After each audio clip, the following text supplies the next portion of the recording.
Friends, तो आज इस वीडियो में मैं आपको श्रृंगार रस, रौद्र, वीर तथा विभत्स से इन 4 रसों से मुख्य कैसे और 4 रस उत्पन्न होके भरत मुनि के अनुसार 8 रस होते हैं उनके बारे में बताती हूँ।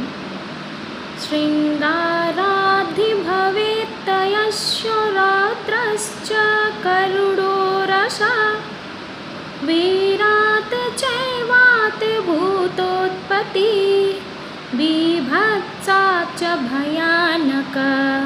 अर्थात जो श्रृंगार आदि जो रस है, रसों की उत्पत्ति वर्ण देवता का वर्णन करते हुए कहते हैं कि इस रसों की उत्पत्ति के हेतु जो हैं वो 4 रस हैं, श्रृंगार, रौद्र, वीर तथा विभत्स। और इनमें से जो हास्य रस है वो श्रृंगार से उत्पन्न होती है, जो रौद्र रस है वो करुण रस से उत्पन्न होती है, जो वीर रस है अद्भुत रस की उत्पत्ति होती है और विभत्स रस से भयानक रस की उत्पत्ति होती है। अब कहते हैं कि इनके जो कार्य हैं वो कैसे होते हैं इन रसों से उत्पन्न होने के बाद।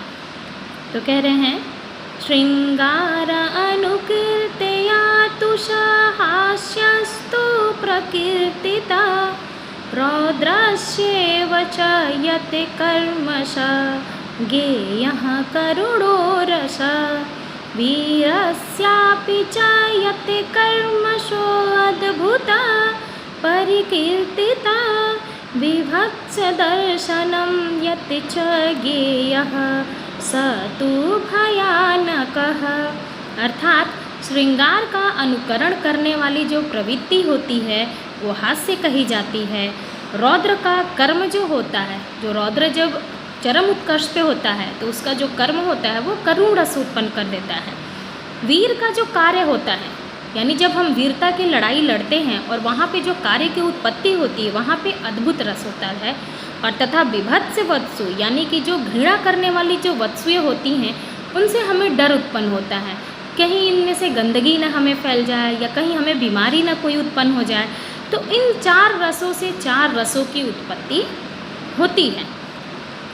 अथ वर्णा, अब हम इनके वर्ण को देखेंगे। श्यामो भवति श्रृंगाराशितो हास्य पर प्रकीर्तिता कपोतो करुणश्चैव रक्तो रौद्र प्रकीर्तिता। अर्थात जो श्याम रंग होता है वो श्रृंगार रस का होता है, हास्य रस सीता अर्थात सफ़ेद रंग का होता है, करुण रस कपोत रस का होता है